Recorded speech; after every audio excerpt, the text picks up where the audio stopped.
Bismillahirrahmanirrahim. Assalamualaikum warahmatullahi wabarakatuh.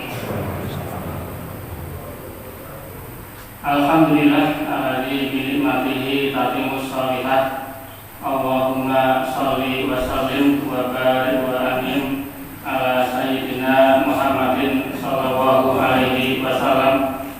Faqala Allahu ta'ala ya ayyuhalladzina amanu taqullaha haqqa tuqatih wa la tamutunna illa wa antum muslimun amma ba'du.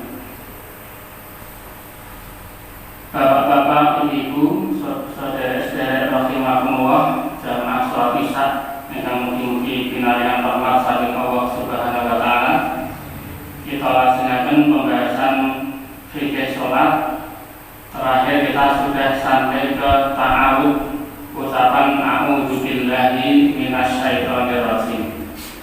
Maka kemudian setelah ta'awud, yang kita lakukan adalah membaca surat Al-Fatihah. Malam hari ini kita mulai dari bacaan basmalah, yaitu Bismillahirrahmanirrahim.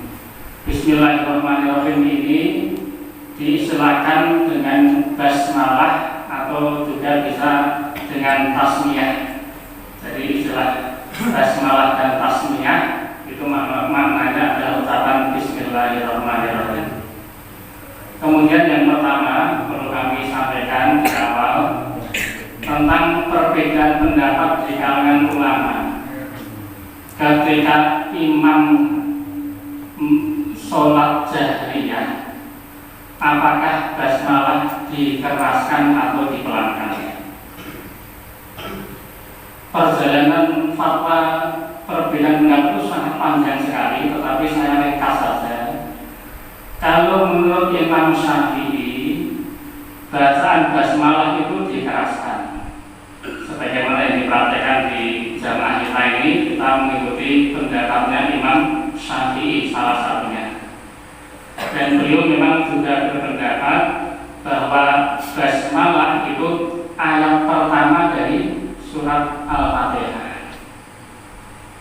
Kemudian pendapat yang kedua, pendapat Imam Ahmad bin Hanbal salah satunya, masih banyak pendapat yang lain, ulama yang lain, bahwa menurut beliau basmalah disirkan atau dipelankan. Dan beliau juga berpendapat basmalah ini adalah pembuka surat dan bukan ayat pertama dari surat Al-Fatihah. Penjelasannya panjang dan kesepakatan dari seluruh ulama ini satu saja. Yang paling penting kita pahami, dari sekian perbedaan pendapat basmalah dikeraskan atau dipelankan, seluruh ulama sepakat bahwa basmalah dikeraskan atau dipelankan semua surat kita tetap sah. Sehingga dipelankan dan dikeraskan basmalahnya tidak mempengaruhi sah kita ketika sholat. Maka ketika misalnya di sini kita mengikuti imam basmalah dikeraskan, sholat kita sah. Di lain waktu kita sholat jamaah di masjid lain, atau mungkin kita umroh dan haji, karena di Arab Saudi mengikuti pendapatnya Imam Ahmad bin Hanbal, basmalah dipelankan, sholatnya juga tetap sah. Jadi perbedaan pendapat masalah ini hanya masalah afdholiyah saja. Kalau misalnya ada orang mengikuti pendapat Imam Syafi'i bahwa basmalah dikeraskan, kemudian beliau mengamalkan baca Fatihah basmalah dipelankan, berarti kurang afdol saja menurut Imam Syafi'i. Tetapi tetap sah. Sebaliknya kalau ada orang yang bermadzhab Hanabilah atau Hambali, seharusnya basmalah dipelankan tetapi dia keraskan, tetap sah, hanya kurang afdal menurut pendapatnya Imam Ahmad bin Hanbal. Jadi sifatnya hanya sebatas afdoliyah saja. Maka untuk masalah ini permasalahannya sangat mudah sekali, sangat luas sekali, sehingga para ulama sudah memberikan satu penjelasan yang sangat sangat memudahkan kaum muslimin untuk mengamalkan apapun yang kita pilih. Kemudian yang kedua, bapak-bapak dan ibu-ibu rahimahumullah, malam hari ini kita belum membahas tentang tafsir tafsir dari basmalah. Saya ingin sampaikan sedikit saja fikih tentang hukum membaca basmalah lebih dulu, tidak hanya ketika sholat. Para ulama ternyata membagi hukum membaca basmalah itu ada 5 hukum. Masing-masing aktivitas ada hukumnya sendiri kalau kita ingin membaca basmalah. Hukum membaca basmalah yang pertama adalah wajib. Contohnya adalah kalau kita sholat ketika membaca Fatihah, maka basmalah wajib diucapkan menurut Imam Syafi'i. Karena kalau menurut Imam Ahmad tadi, basmalah itu sunnah saja, karena itu adalah pembuka surat, bukan ayat pertama dari surat Al-Fatihah. Ini contohnya membaca basmalah ketika Fatihah menurut Imam Syafi'i. Contoh lain yang wajib adalah membaca basmalah ketika menyembelih binatang.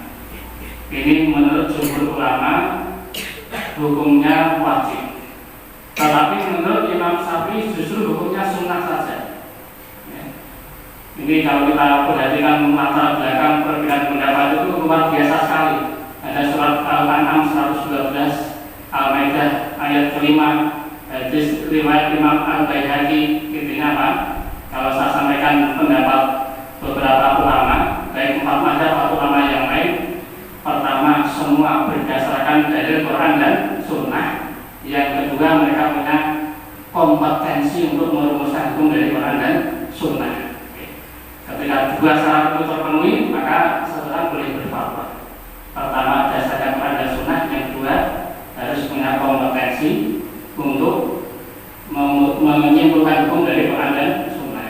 Adapun perbedaan pendapat ini latar belakangnya banyak sekali, dan mungkin bukan saat ini kita menjelaskannya.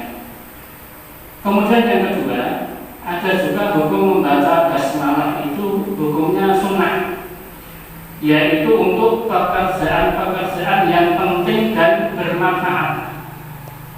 Apapun pekerjaan itu, kalau penting dan bermanfaat, disunahkan membaca basmalah. Tujuannya apa? Basmalah ini fungsinya pertama untuk ngalah berkah. Ngalah berkah itu berarti kita ingin mendapat berkah dari Allah Subhanahu wa Ta'ala, karena barokah hanya boleh dari Allah Subhanahu wa Ta'ala. Setiap pekerjaan yang kita awali dengan basmalah akan turun barokah. Barokah itu maknanya subutul khair wa ziyadatuh.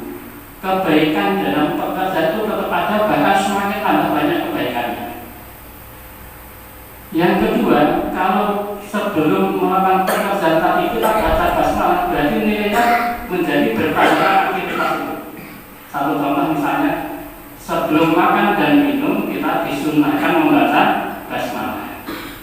Berdasarkan hadis Rasul ketika memerintahkan kepada sahabat kecil Umar bin Abi Salamah, ya gulam sambillah, wahai anak kecil, sebelum makan ucapkan basmalah. Jadi menurut hadis ini riwayat Imam Bukhari dan Muslim, lafaz sebelum makan dan minum cukup bismillah saja. Bismillah, maka itu sudah memenuhi sunnah Rasulullah SAW. Kalau kita makan dan minum baca basmalah, berarti pertama makan dan minum kita dapat tambahan barokah dari Allah Subhanahu wa Ta'ala. Kita akan jadi lebih sehat dengan makanan itu. Bahkan Imam Ibnu Qayyim Al-Jauziyah, orang ketika nyembelih binatang dengan baca basmalah dulu, maka juga berdampak sampai ke rasa daging yang dimakan akan lebih enak. Sampai seperti itu penjelasan para ulama. Selain itu, kalau kita makan dan minum membaca basmalah dulu, maka makan dan minum kita juga bernilai ibadah, mendapatkan pahala dari Allah Subhanahu wa Ta'ala. Ini kan berarti penting sekali, karena modal kita satu-satunya untuk bisa masuk ke dalam jannah itu kan amal soleh. Maka amal soleh itu umumnya banyak sekali. Salah satunya sebelum melakukan pekerjaan penting yang bermanfaat, kita ucapkan basmalah dulu sebelumnya. Saya berikan contoh misalnya, di antaranya tadi makan dan minum. Yang lain sebelum membaca Al-Quran, ta'awud dan basmalah terlebih dahulu. Kemudian sebelum wudu kita baca basmalah terlebih dahulu. Sebelum mandi baca basmalah. Kemudian ketika tutup makanan saja, Rasul mensunahkan menganjurkan kita ketika menutup tutup makanan atau menutup tempat penyimpanan barang berharga kita, ketika menutup juga membaca basmalah. Ketika melepas pakaian juga disunahkan membaca basmalah. Ketika masuk rumah disunahkan membaca basmalah juga. Ini semua ada hadisnya, tidak kami sampaikan.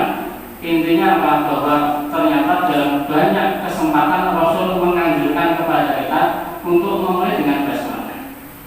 Rasul ketika mengirim surat kepada Raja Heraklius misalnya, ketika menyuruh agar Heraklius mau masuk ke dalam agama Islam, Raja Romawi, itu pun di awal surat tertulis Bismillahirrahmanirrahim. Jadi sunnahnya menulis surat sebetulnya bukan Assalamualaikum, tetapi Bismillahirrahmanirrahim, itu karena Rasul itu kebiasaannya seperti itu. Bahkan di dalam surat An-Naml itu dikisahkan ketika Nabi Sulaiman mengirim surat kepada Ratu Saba, itu pun awalnya tertulis innahu min Sulaiman innahu Bismillahirrahmanirrahim. Ratu Saba mengatakan di dalam surat ini diawali oleh Nabi Sulaiman dengan ucapan Bismillahirrahmanirrahim. Ini yang kedua, basmalah yang hukumnya sunnah. Kemudian yang ketiga, bacaan basmalah itu bisa juga hukumnya haram, yaitu kalau kita pakai untuk memulai pekerjaan yang diharamkan oleh Allah Subhanahu wa Ta'ala. Maka ketika ada orang sebelum minum khamr membaca basmalah, sebelum mencuri membaca basmalah, maka basmalah dia justru mendapat dosa dari Allah Subhanahu wa Ta'ala. Yang keempat, basmalah juga berhukum, bisa juga memiliki dampak hukum makruh ketika kita melakukan pekerjaan yang hukumnya makruh. Apapun pekerjaan itu, kalau hukumnya makruh, maka juga dimakruhkan membaca basmalah sebelumnya. Kenapa? Karena bacaan Bismillah atau Bismillahirrahmanirrahim adalah bacaan mengagungkan Allah Subhanahu wa Ta'ala. Kalau bacaan mengagungkan Allah kita tempatkan di tempat-tempat yang tidak layak, itu sama saja kita merendahkan atau mengurangi makna dari Bismillahirrahmanirrahim. Ini berarti kita jadi paham betapa rendahnya perbuatan yang dihukumi haram atau makruh, sampai kita disuruh jangan membaca basmalah untuk kesempatan-kesempatan yang seperti itu. Karena haram itu maknanya kalau kita kerjakan berdosa, kalau ditinggalkan berpahala. Sementara kalau makruh itu adalah dari kalimat karihayakullahu, makruh itu sesuatu yang dibenci. Maka kalau kita tahu sesuatu itu hukumnya makruh, itu sesuatu yang harus kita usaha untuk kita tinggalkan. Ini hukum dasar dari makruh. Kemudian yang terakhir, hukum basmalah bisa juga mubah. Mubah ini ketika basmalah diucapkan sebelum memulai pekerjaan ringan yang kurang penting, seperti sekedar memindahkan barang, sekedar pekerjaan yang sederhana.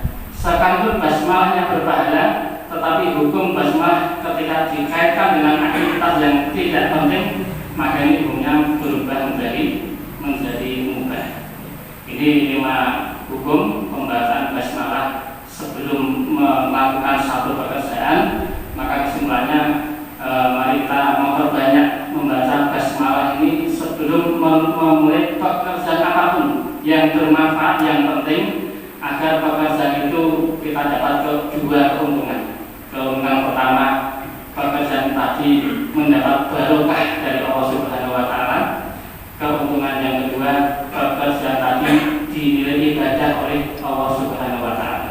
Makanya barang siapa yang memulai pekerjaan tanpa baca basmalah dikatakan fahuwa aqta. Maksudnya adalah amal dia terputus. Maksudnya apa? Terputus dari barokahnya Allah dan terputus dari pahala Allah Subhanahu wa Ta'ala. Insyaallah minggu depan kita lanjutkan membahas tentang tafsir Bismillahirrahmanirrahim. Saya demikian, subhanaka Allahumma bihamdika asyhadu an la ilaha illa anta astaghfiruka wa atubu ilaik. Assalamualaikum warahmatullahi wabarakatuh.